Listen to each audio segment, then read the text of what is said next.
بسم الله الرحمن الرحیم. نن زموږ د پروګرام بنیادی او یوازینی موضوع پاکستان کې د افغان کډوالو افغان مهاجرینو په اړه باندې چې په دې وروستو کې کوم پرمختګونه دي چې په هغه کې د پاکستان دا فیصله دا پریکړه چې چا سره پی او آر کارت دی رجستر افغانان دي یو کال لاغي د پاتې کېدو په موده هغه توسيع شوې ده غزولې شوې ده او بیا پاکستان ته د ملګرو ملتونو د کډوالو د ادارې UNHCR د مشر سفر چې په هغه کې په کوم شیانو باندې بحث شوی دی او ما سره په دې موضوعاتو باندې خبرو د پاره د اسلام آباد په سټوډیو کې تاهر خان افریدي صاحب دی چې هغه په پاکستان کې د UNHCR یو بیان او ترجمان هم دی. ډیره مننه چې وخت مراکړ. ناول بلار شو د UNHCR د مشر سفر ته چې کوم درې ورځې سفر او مهم سفر خو بیا هم تاسو نو ورېدل غواړو چې په دې کې څه شیان چې کله اسلام آباد کې خبرې وي په خبر کې هم دا سفر وو کوم شیانو باندې خبرې شوې دي. ډیره مننه څنګه تاسو په زموږ چې کوم هاي کمشنر دی فیلیپو ګرانډي هغه تیر اتوار باندې راغلی او هفته په ورځ راغلی نو په پیښور کې اول خدا و چې د کډوالو سره هغه لیدل کتل شو د کې هغه کډوال هم هو چې کوم د 13 کال نه تشون کې پاره کې زنانه او نور هم چې کوم مشران او غوي سره لیدل کتل شي بیا د کې هغه خلک هم چې کوم د 2020 یا د غینه پس چې کوم راغلي نوې وتویل شو نوې چې کوم خلک راغلي دلته د بدلون پس نو هغه سره لیدل کتل شو بیا دلته په اسلام آباد کې د چارواکو سره د پرایم منسٹر سره د فورن منسٹر سره او د سیفران چې کوم منسٹر دی او نور چې کوم سینیئر کسان دي د حکومت دا غوي سره لیدل کتل شو او ډیر ښه اول کلار شو د پیښور غونډه ته ځکه چې چونکی UNHCR د کډوالو په اړه باندې د دنیا او ملاقاتونه د غوي وشول نو د کډوالو ست تشویشونه او څه غوښتنې وي اول خودي کې چې کوم کډوال کوم ظاهر دی چې د 13 کانونو دلته ژوند کوي او چا سره چې پی او آر کارډونه دي یا افغان سټیزن کارډونه دي ورسره دا غوي تشویش دا و چې دا غوي سره چې کوم کارډونه دي هغه د دریو میاشتو لپاره یا د شپږ میاشتو لپاره هغه غزيږي نو په کار دا دی چې دغه کارډونه دي د زیات مودې لپاره ایکسټند کړل شي او نور هم دا غوي چې کوم دلته ستونزې وي کوم مشکلات هغه چیلنجز دلته فیس کوي لګیا دي په پاکستان کې نو هغه حواله سره خبره ترې وشي بیا چې کوم دا چې کوم نوی کوم خلک راغلي 2021 یا دا غینه پس چې کوم خويندې ورونه راغلي پاکستان دا غي ځان له بیا ستونزې دي ظاهر چې دا غوي چې کوم ټول نه مهمه چې کوم مشکل دی هغه دا غي ډاکومنټیشن دی ځکه چې دا غوي سره داسې اسناد نشته دي نو چې کله اسناد نشته نو ظاهر دی چې بیا دا غي کې ډېر رکاوټونه د سرویسز لکه هغه تعلیم نشي کولای هغه نور چې کوم روزګار دغه هغه نشي کولای او ستونزې وته زیاتی په دې کې بیا زیات شمیر داسې خلک دي چې هغه دلته کیدي او هغه بار هم تلل غواړي ځکه چې هغه نشي کوي چې بیرته افغانستان ته واپس لاړ شي په دې کې زیات شمیر داسې خلک هم شته چې اول کوم د اسنادو د لاړ شو دا مهمه خبره تاسو وکړه ځکه چې پی او آر کارت والا چې یو شهریا درې تاسو یادوي پاکستان یو شهر سلور یادي ملیون نو هغه سره خوشته بیا افغان سټیزن کارت والا جدا دي افشاو خواته لکه نو دا نه وی راغلي پاکستانیانو چې شاو خو ولکه دي خو بهرال تاسو سره یو فګر وی نو د دې د اسنادو نظام جوړیدونکو دی چې ترسو پورې دی بهر نه تر پاکستان کې کنه په دې کې موږ حکومت سره هم دغه خبرې اترې روانې دي او د حوالې سره موږ اډوکیسي هم دغه کوو چې کوم چارواکو سره موږ ملاقاتونه کوو هغه ته موږ هم دا وایو چې په کار دا چې دغه خلک دلته موږ ريجستر کوو ځکه چې په دې کې زیات شمیر داسې خلک دي چې هغه سپو ویزو باندې راغلي دي سداسي راغلي دي نو مهم شی دا چې دغه خلک دلته ريجستر شي ځکه چې پته ولګي حکومت ته هم دا پته ولګي چې په پاکستانی ټریټوري باندې دلته کې کم خلک ژوند کوي ځکه چې دې کې زیات شمیر خلکو ویزې ایکسپایر شوي هم نو موږ حکومت ته دا وایي چې د لپاره یو داسې میکانیزم موږ جوړ کو چې هغه یو سسټینبل میکانیزم وي او هغه دغه خلک موږ دلته ريجستر کو او ريجستریشن دغه به څنګه وي لکه د افغان سټیزن کارت په شان به وي یا صرف تاسو هغه معلومات لري چې یاره څوک په کوم ځای پروت دی چې دا یو سکرینینګ میکانیزم چې دا خلک سکرین کړل شي چې د کې کم خلک دي چې هغه دلته ژوند کوي لګیا دي ځکه چې په دې کې زیات شمېر داسې خلک دي چې څنګه ما مخکې وې چې هغوی نشي کوي چې بیرته افغانستان ته لاړ شي په هغې کې لکه څنګه صحافیان شو یا هیومن رایټ اکټیویسټ شو یا ریلیجیس یا ایتنیک ماینورټیز شو یا داسې خلک یوازې زنانه شو یا نور داسې کم خلک دي چې هلته حکومتونو کې تیر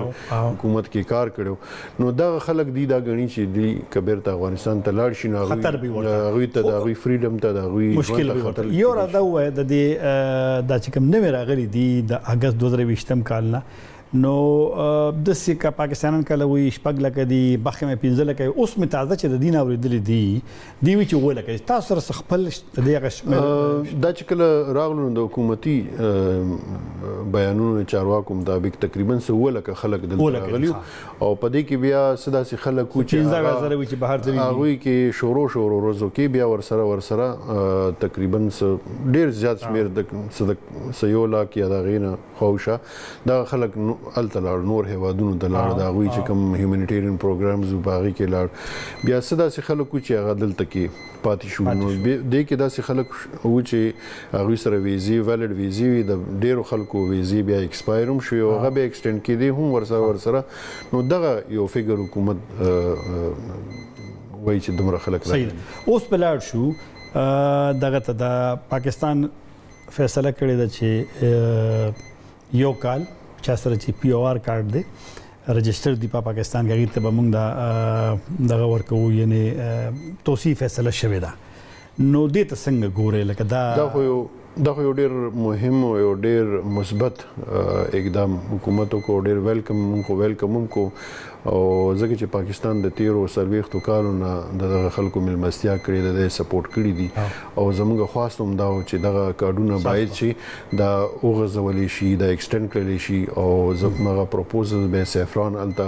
لیږلی کمشنریټ پکې خپل کردار ادا کړو سیفران وزارت او هغه بیا کابینې ته لاړو هغوی بیا د کال ایکسټینشن یې وله ورکړو نو دا یو ډېر ځکه چې زیات شمېر دا چې کوم افغانان دي دلته کې ظاهره د دې بینک اکاونټونه دلته کې دي یا رجسټر چې کالجونو ته ځي نو د دې زیات د ډېر زیات د مشکلاتو نه دې سره به څه نه ستاسو وایي چې نو دا دې ته به یو ریلیف میلاو شي د کال دپاره دوی به خپل پلانینګز هغه طریقې سره کولی شي نو دا یو ویلکمینګ سټپ دی او دا موږ اپریشیټ کوو خپل پروګرام جاري ساتو یو مختصر دمه کوو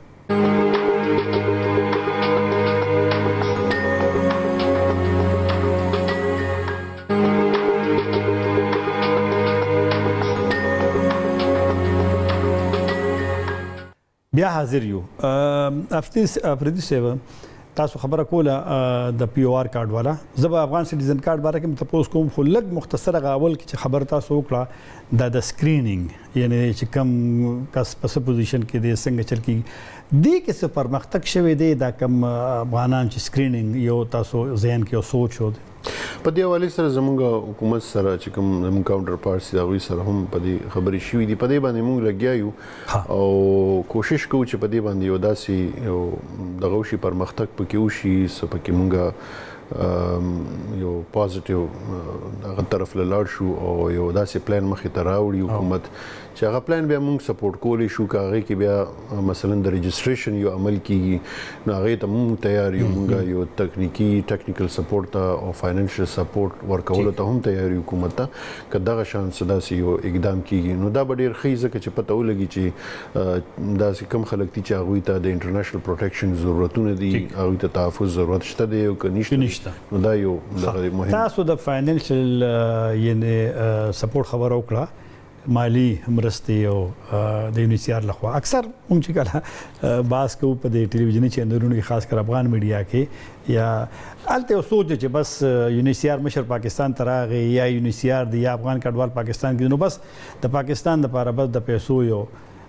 لار خلاصه ده کله د ستاسو مشر چې راغی او خو رپورټونه راغله هم ځینې خلکو دا ته آیا د UNHCR بس داسې بس لکه د پاکستان ته ډالر ورکوي که دا د دې باندې لږ وضاحت وکړي چې د دې ستاسو طریقې کار څه دی زموږ خو دا دی زموږ خو کار چې کوم دی هغه د دغه خلکو دپاره آواز اوچتول دي د هغوی د تحفظ دپاره د دې دپاره ایډوکیسي ایفرټس کوو مونږ که هغه حکومتي چارواکي که هغه دلته کې مطلب په یو ملک کې دغه خلک اوسیږي او د هغوی دپاره اسایلم سپیس کریټ کولی نو د دې دپاره مونږ خبره کوو او ورسره بیا چې کوم انټرنیشنل کمیونټي ده چې کوم ډونرز کنټریز د هغوی دپاره دغه شان ملکونو دپاره چې کوم ریفیوجي هوسټ کوي نو دې دپاره مونږ بیا هغه ملکونو سره هم خبرې کوو د هغې دپاره مونږ کانفرنسز ارینج کوو بیا نور داسې یو دغه کوو چې دغه دوی چې کوم خپل سپورټ دی یا فاینانشل کوم کنټریبیوشنز دي چې دغه شانتي ملکونو سره وکړي نه صرف ملکونو سره وکړي او هغه کډوالو سره هم وکړي او بیا هوسټ کمیونټي سره هم دغه شان زمونږ چې څنګه لکه څه پروګرامونه دي لکه راها یو پروګرام دی ریفیوجي افیکټډ ان هوسټینګ ایریا یو پروګرام دی چې هغې کې لکه 80% پاکستانیان هغې نه مستفید کیږي یا 60% هغه بیا افغان کډوالي دا کوم خلک د دې لږ پلیز د تاسو چې وایي دا راها پروګرام چې دی لکه په کوم بنیاد باندې تاسو دې سره مرسته کوئ پاکستانیانو سره په دې کې لکه هغه علاقې چې کوم د افغان کډوالو د وجې متاثر شوي په شروع کې یا هغه اوس هم افیکټ کیږي لګیا دی نو هغه علاقې مونږ ټارګټ کوو چې کوم ځای کې ریفیوجیز یا کډوال اوسېدلي دي مخکې او اوس هم اوسېږي لکه اوس څنګه مثلا خیبر پښتونخوا 52% پی او آر کارډ لرونکي هلته کې ژوند کوي رجسټر افغانان نو دلته کې مونږ په خیبر پښتونخوا کې هم په بلوچستان کې هم په پنجاب کې هم او په سند کې کراچي کې هم داسې پروجیکټونه مونږ کوو په صحت کې په تعلیم کې په هغه کې اوس مثلا یو سکول دی په هغې کې 2 کمرې دي او په هغې کې 2-3 افغانان هم سبق وایي او په هغې کې څه پاکستانیان نو هلته مونږ 3-4 نورې کمرې جوړې کړو یا هلته کې مونږ لیبارټري لایبرري یا هغه بیا ورسره غټ چې د پېښور کوم هسپتالونه دي هلته کې هم مونږ اکوپمنټس ورکوي شوکت خانم دا قانون د ټول دنیا کې دی چې کوم ځای کې مهاجر دي مثلا ترکی کې سیرین مهاجر دي یا فلسطینیان دا په دنیا کې یو اصول دی اصول خدا دی چې مختلف اپریشنز کې مختلف لکه بعضی ملکونو کې کیش ګرانټ ورکړل کېږي کډوالو ته یعنی چې کوم متاثره مقامي خلک دی هغې سره سناسي هغوی سره سناسي اوس لکه څنګه اوس په پاکستان کې مونږ مثلا که دلته زلزله راغلی ده یا دلته سیلابونه راغلي دي یا دلته کې کنفلیکټ چې کوم د وجې بې کوره کوم خلک دي د هغوی سره هم مونږ سپورټ کړی د 2002 نه اوسه پورې تقریبا څه د پاسه $1 بلین مونږ په پاکستان کې صرف کړي دي چې په هغې کې پاکستانیان هم هغې نه مستفید شوي دي هغې نه افغان کډوال هم مستفید شوي دي او دا پیسې تاسو خلکو له نغدې ورکوئ که دا تاسو یو خپل نظام دی چې لکه هسپتال ته چې مثلا تاسو اوس لکه څنګه ما ووایي هسپتالونه مونږ هغه کوو اوس لکه په کراچۍ کې زه به ته وایم SIUT یو هسپتال دی د دیب رضوي صاحب چې کوم هغه د کډني هاسپټل دی په هغې کې مونږ څه 15 یا ډایلیسس مشینونه هلته ورکړل چې هغه فري آف کاسټ علاج دغه شانتې په خیبر پښتونخوا کې پنجاب کې بلوچستان کې دغه شانتې مونږ اکوپمنټس وغیره هم ورکوو او چې کوم ځای کې سیلاب راشي لکه هلته کې که افغان کډوال متاثر شي بیا هغوی ته مونږ کیش امداد ډایرکټ ورکوله نو دغه شان مونږ د NGO تھرو باندې هم کوو بعضې دغه مونږ د حکومت سره اپریشنل پارټنرز دي هغوی ته هم سپورټ ورکوو نو دا یو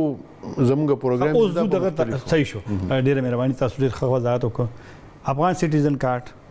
فیصله مخکې خبرونه راغلي چې یاره دی وباسي لیکن بیا هغه عباس خان صاحب سره کمشنر سره خپله خو هغې د فیصله نه ده شوې د افغان سټیزن کارت والا څه مستقبل دی څه سیستم دی په دې کې خو دې کې دا دی چې 2021 یا د هغې نه پس چې کله هلته کې په افغانستان کې یو دا بدلون راغو هلته کې لکه څنګه ما مخکې وویل نو په دې د دې نه پس د UNHCR مونږ د جنیوا په لیول ګلوبل لیول باندې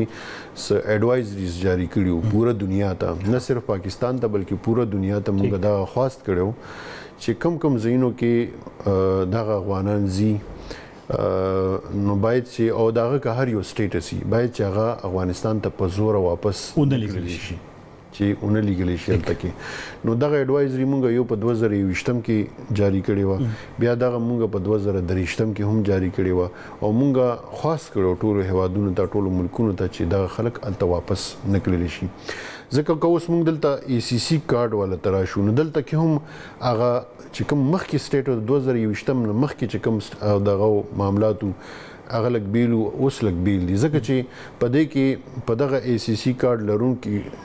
کې هم داسې خلک دي چې هغوی دا ګڼي چې هغوی هلته کې افغانستان ته که لاړ شي نو د هغوی ماشومان تعلیم نشي کولی یا چې کوم دی د هغوی نورې کوم ستونزې دي هغوی دا ګڼي چې مونږ په دې کې ضروري نه ده چې دا ټول خلک داسې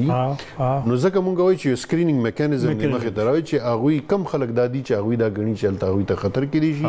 کم خلک داسې دي چې هغوی نجونه دي مثلا که هغوی هلته افغانستان ته لاړ شي هغه دلته سبق وایي هغه هلته سبق نشي ویلی نو دغه کیټګریز ټول چې کوم دی هغوی ته چې کوم انټرنیشنل پروټیکشن ضرورتونه دي ځکه چې هلته کې چې کوم هیومانیټیرین یا هیومن رایټ صورتحال دی په افغانستان کې هلته هغه هم یو چیلنجینګ انوایرمنټ دی او مونږ وایو چې مونږ په افغانستان کې هم هلته کې یو داسې انټرونشنز وکړو چې هلته کې هم څه زمینه برابر شي هلته کې او دلته هغې دپاره بیا انټرنیشنل کمیونټي ته مونږ دا وایو چې د پاکستان غوندې کې ملکونه هم پکار چې سپورټ کړی شي او نور هم داسې انټرونشن وشي چې هغې کې بیا په دې خبرې کوو یو وړه دمه کو بیا راځو واپس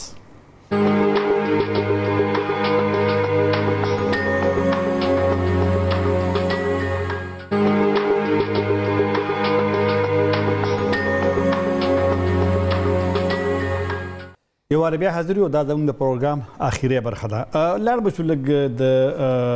بې اسناده چې پاکستان شروع کو پاکستان سره خپل دلایل دی وطن قانون وي لیکن اوس د ښکاري چې هغه 15 لکه پاکستانیان اکثر وجدي لاړل نو بیا په ځینې د سیو راپورټونو راغلي چې دغه درول شوی دا نور نزي بیا روسو پاکستان چې ناغه شي روان دي دا غیس پوزیشن دی دا وخت د بې اسناده یا د ناقانونه افغان کډوالو هغه هم دلته کې ظاهر ده چې ما څنګه مخکې وویل 2021 کې یا د هغې نه پس چې کوم خلک راغلي بعضې خلکو سره ویزې وي هغه ایکسپایر شوې بعضې د 2020 نه مخکې هم داسې سافران وزارت په دا خبره کوله چې په پاکستان کې اوس هم 15 لکه خلک شته دي انډاکومنټډ خلک دي چې هغوی رجسټرډ دي نه خو هغوی سره سی سی کارډونه شته او نه هغوی سره پی او آر کارډونه شته نو داسې خلکو بیا چې کله د تیر کال په سپټمبر 15 سپټمبر باندې حکومت دغه پلان مخې ته راوړلو چې دا کوم آی اف آر پی چې کوم پلان و نو په دې کې بیا تقریبا 6,10,000 خلک د آی او ایم او د یو ان ایچ سی آر د سټیټسټکس مطابق هغه بیرته افغانستان ته واپس راو په دې کې 6,10,000 خلک اوسه پورې افغانستان ته لاړ نو په دې کې تقریبا 80% داسې وي چې هغه انډاکومنټډ خلک وو هغه نو هغوی هلته افغانستان ته لاړ نو اوس موږ هم دغه خبره کوو چې کوم دلته کې کوم دي نو هغې دپاره دا دی چې یو میکانیزم چې دا خلک پته ولګي چې کوم یو که ډاکومنټډ نه هم دی او که ډاکومنټډ دی چې د دې نه پس هم د دې څه نیډز دي دلته کې د دې څه ضرورتونه دي او څه دی ولې نه ځي آیا دې کې ښه دی کې بیا چې دا کوم اوس دلته نوي کوم راغلي دي 2020 نه پس نو دی بیا غواړي چې هغوی دریم هیواد ته لاړ شي نو دریم هیواد ته په دې کې بیا ظاهر ده چې زمونږ هم بیا خپلې مجبوري دي موږ دا نشو کولی چې موږ ټول خلک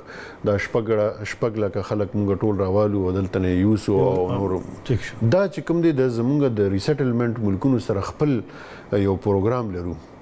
اوس لکه مطلب زموږ تھرډ کنټری سیټلمنټ خپل یو پروګرام دی نو په هغې کې امریکا مثلا موږ ته ووایي چې موږ ته 1000 کسان راولېږي دا زه مثال تاسو درکوم موږ ته کینیډا ووایي چې دا راولېږئ موږ ته اسټرالیا وایي چې تاسو ته دومره کوټه نو دا لیمیټډ کوټه یې ډېره لږه کوټه یې په دې کې بیا موږ کیټګریز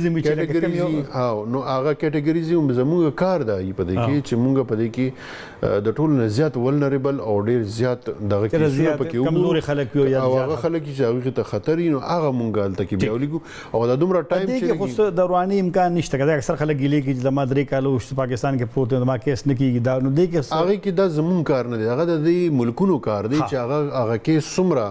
تاسو ولې خپل پروسس وکړئ موږ ته یو پروسس وکړو بیا د هغوی خپل یو ویټینګ پروسس یي هغه بیا د هغوی خپل پروسیجرز دي هغه ملکونه هغه ټایم لري UNHCR خو هغه دلته موږ سره راشي موږ سکرین کو موږ انټرویو کو بیا موږ وګورو چې په دې کې کم یو داسې ولنریبل کیس دي چې هغه ته خطر دی یا هغه تاسو به یو دغه وکړئ یو خپل دغه وکړو او دې کې بیا موږ دا هم نشو د هغې تعین کولی چې موږ به ټول لیږو ځکه چې موږ ته کومه کوټه میلاویږي هغه کوټې په حساب سره موږ هغه کیسونه لیږو بیا چې کوم دی د خپل ملکونو خپل ځان له هیومینیټیرین پروګرامونه وي هغه جدا دي د UNHCR نه نو بیا دې کې داسې خلک شته زیات شمېر چې هغوی خپل کیسونه بیل هم هلته کې ډایرکټ هم کولی شي پکې ځینې ډایرکټ هم کړي دي هغه بیا مختلف نو زیات شمېر خلک په دې کې تعلیم دي زیات شمېر چې کوم دی نو هغې کې زموږ چې کوم دغه پروګرام دی هغه ډېر لیمیټډ اوس یو تاسو خو ستاسو چې کله مشر راغلی وو او بیا بیان ستاسو راغلی پای کې یو ذکر و چې یو کانفرنس بکیږي یو ډایلاګ بکیږي په اکتوبر کې او پای کې پاکستان هم دعوت کی دغه مقاصد دي او سبب په دې کې مونږ دا غواړو چې هلته کې په جنیوا کې یو انټرنیشنل یو ډایلاګ راوغواړو دا د ټولو مهاجرینو چې کوم په پاکستان کې کوم دي دلته کې په پاکستان کې د دې موضوع یوازې د افغان مهاجرین پاکستان زموږ کوشش دا چې د په دې باندې مونږ او په هغې کې مونږ نور سټیک هولډرز هم شامل کړو لکه پاکستان شو نور ډونر کنټریز شو یا فاینانشل انسټیټیوټس شو یا نور چې کوم دغه دي سټیک هولډرز هغه مونږ یو ځای ته راولو او په دې باندې مونږ خبرو وکړو په د سلوشنز خبرو وکړو چې د دې حل به څه حل به مونږ راوباسو ځکه د تېرو 40 کالو نه دغه چې کوم خلک دلته کې دي ظاهره ده چې د دې خو به سهل خو به راوباسو نو هغې دپاره مونږ ډېر سیریس ایفرټس کوو لګیا یو چې دغه مسله مونږ په دې باندې مونږ خبرې اترې وکړو د دې څه یو لاره راوباسو نو د دې نه دا مطلب مونږ اخیستی شو افریدي صاحب کیسر افریدي صاحب چې افغان مهاجرین باوجود د یوکرین د مسلې شام کې مهاجرینو مسله راشته فلسطین کې مشکل پیدا شو افغان مهاجرین لکه دنیا نه دی هیر کړي د سیویل په هغې باندې خو زموږ کوشش هم دا دی زموږ کار هم دا دی چې موږ په پوره دنیا کې د بېکوره خلک وګورو ظاهره ده نه صرف یوکرین دی نور چې کوم کیسلوډ دي سودان دی یا نور ملکونه دي ظاهره ده UN زموږ بل کومه یو سسټر ایجنسي ده هغه بیا د فلسطین چې کوم ریفیوجي دی هغه ګوري نو زموږ خو دا دی چې دا خو په پوره دنیا کې تقریبا 100 میلیونه خلک بېکوره شوي دي یعنی په اویاو کې یو کس بېکوره شوی په پوره دنیا کې نو هغې کې بیا مهاجرین هم دي چې کوم بارډر کراس کړی تقریبا 43 میلیونه خلک چې کوم دي هغوی خپل ملک پرېښی دی دغه شان پکې 88 میلیونه خلک داسې چې په خپلو دغه کې دننه ډسپلیس شوي دي نو زموږ کوشش دا دی چې نه صرف هغه بلکې دلته چې کوم کډوال دي یا افغانان دي دلته کې یا چې کوم دی هغه هلته په افغانستان کې کوم IDP شوي دي په دې باندې ټولو باندې زموږ نظر دی اوس مختصر ځکه پروګرام ټایم ختمېدو کې دی پاکستان کې دا وخت ټول کډوال افغان رجسټر افغان سټیزن کارت پاکستان ناقانونه او دا چې نوی راغلي تقریبا د ټولو شمېر څومره دی دا به تقریبا 3 میلیونه به وي په دې کې لکه 11 لکه افغان کډوال چې چا سره POR کارډونه دي 8 لکه هغه افغان سټیزن کارډز یو بیا دا نور چې کوم کټګوري والا دي چا سره ویزې شته چا سره نشته څوک انډاکومنټډ دي چا سره اسناد شنو دا تقریبا 3 میلیونه خلک دي 100 سکندو کې جواب راکړه تاسو د پاکستان ورال د مهاجرینو په اړه فیصله دغه څنګه ګوره پالیسو ته تګلار مختصر جواب ځکه پاکستان خو مونږ بار دغه خبره کوو چې پاکستان خلکو د افغان کډوالو میلمستیا کړې د 13 کالو نو دا مونږ اپریشیټ کوو دا مونږ اکنالج کوو او مونږ دا بار په هر یو فورم باندې دا خبره کړې چې پاکستان خپل یو کنټریبیوشن کړی دی او مونږ دا غواړو چې دا جاری ډیره مهرباني کیسر افریدي صاحب د UNHCR پاکستان کې ترجمان او یو خبره کوم پروګرام مو ختم دی چې د مهاجرینو مسله دا سیاسي نه ده دا انساني ده دا بشري ده او څنګه چې افریدي صاحب په اخر کې وي چې د پاکستان د پالیسۍ نه مطمئن دي خو بیا هم د یو ژورنالیست په حیث او د یو حیث باندې زموږ هم دا خواهش دی چې انساني مسلې دي هغې ته د انساني مسلو په حیث باندې کتل پکار دي طاهر خان به اجازه واخلي د الله په امان